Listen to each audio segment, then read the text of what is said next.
Good afternoon. Happy Saturday. My name is Nyoka Lynn. I wanted to touch on something today before I get too busy. Um,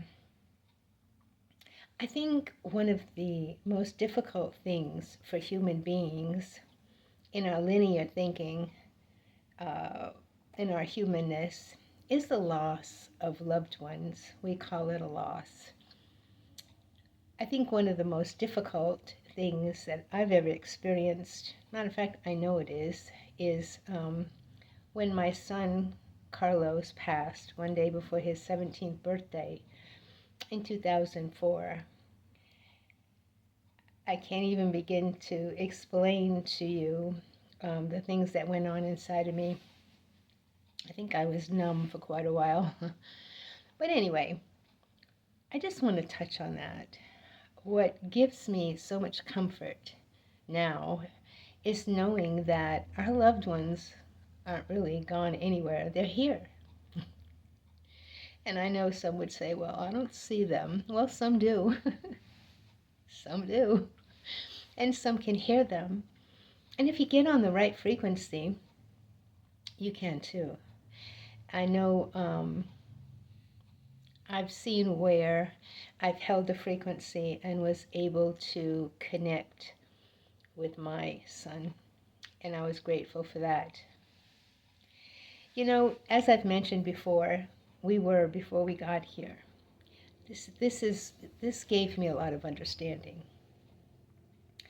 You were before you got here, and you had a soul family on that realm, in that frequency, and you all chose to participate over and over and over again in incarnations to play certain roles. Now that may seem a little crazy to some. Just hang in there with me.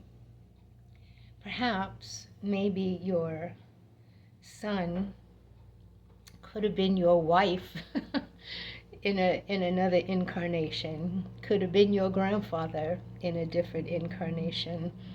You have no idea, you know. Could have been a boyfriend, a girlfriend. We play different roles in our lives, in each one, to learn something, to grow, to evolve.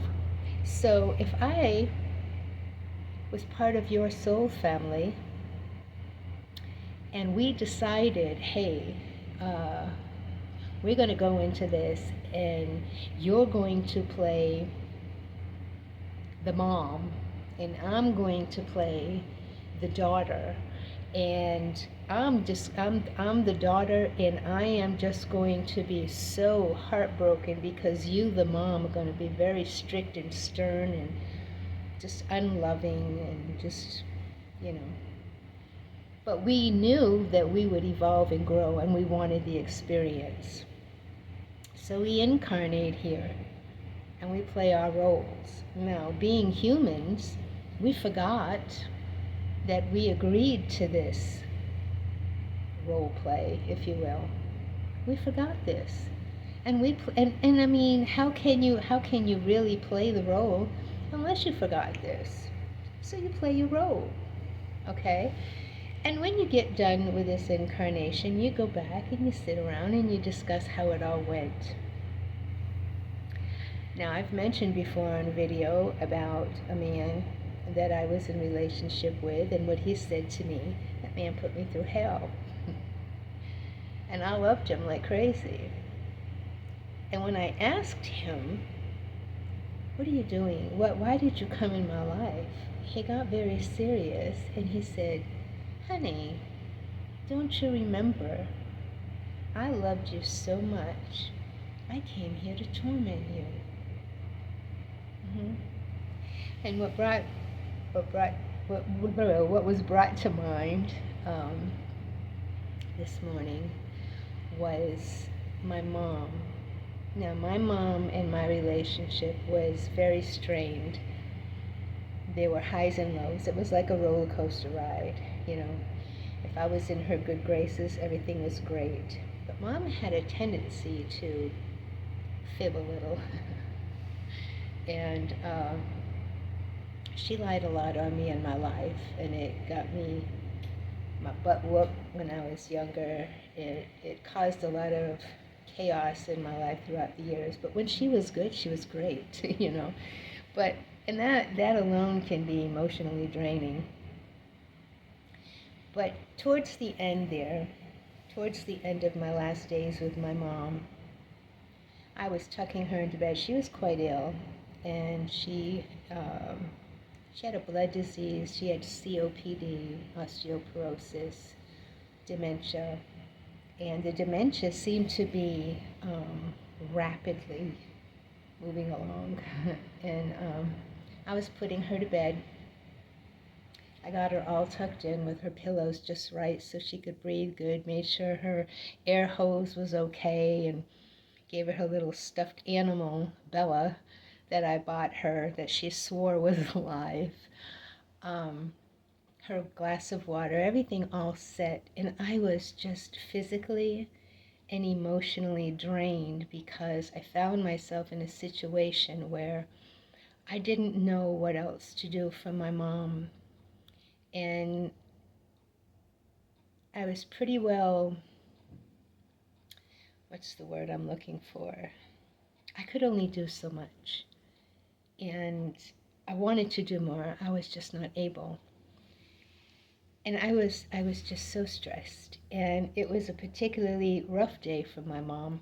And when I got her all tucked in, I got her comfortable, as I said, she just stopped and she looked at me. And when she looked at me, it was almost like she was looking through me. It was like a stare.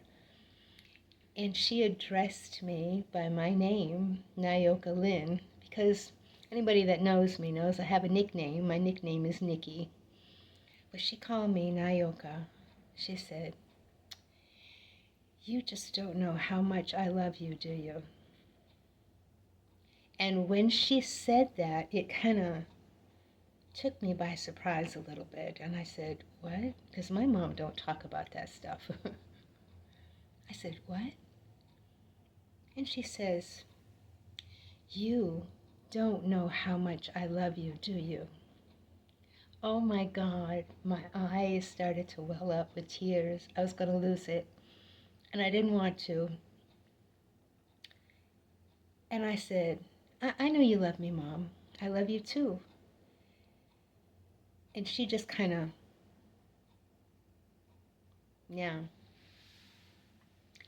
Do I understand now what she was trying to tell me? Yeah, I surely do. My mom is part of my soul family on the other side.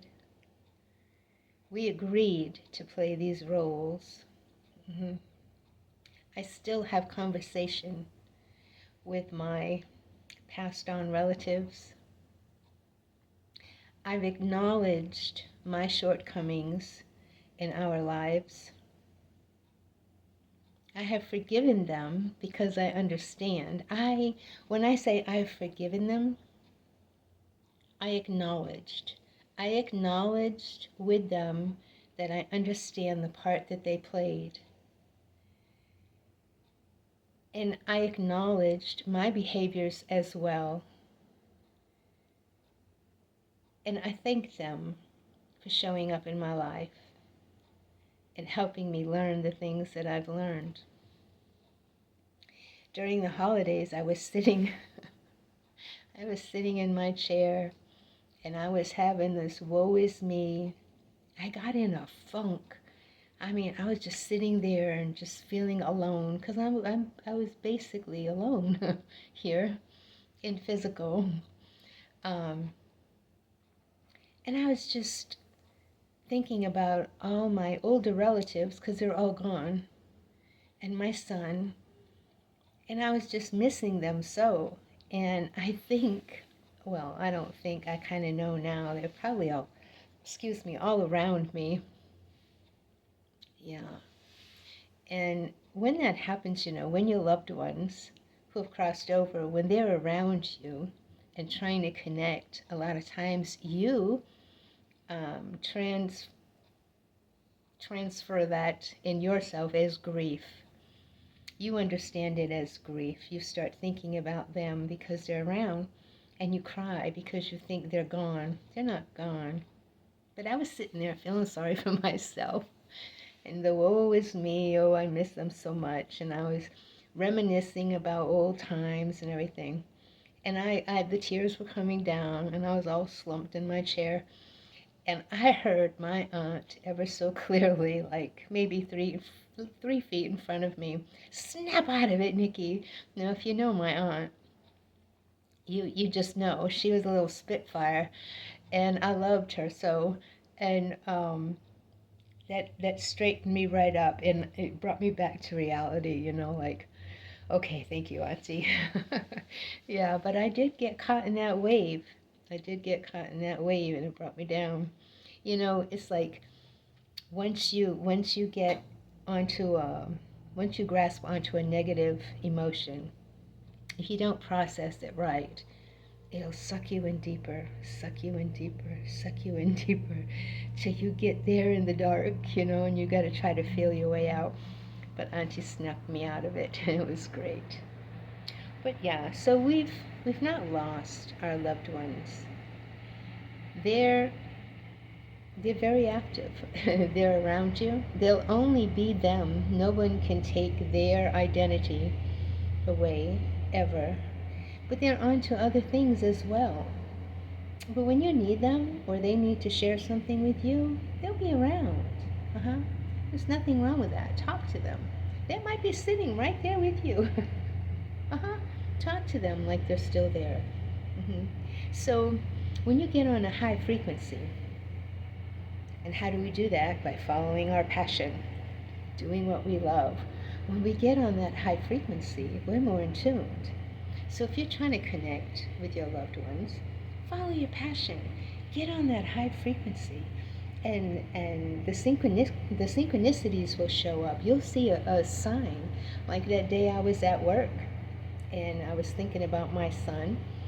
And where have you ever gone in your life and you saw a huge piece of wall art that says, "Skidamarinky dinky dink, skidamarinky doo, I love you"? Have you ever seen that in your life?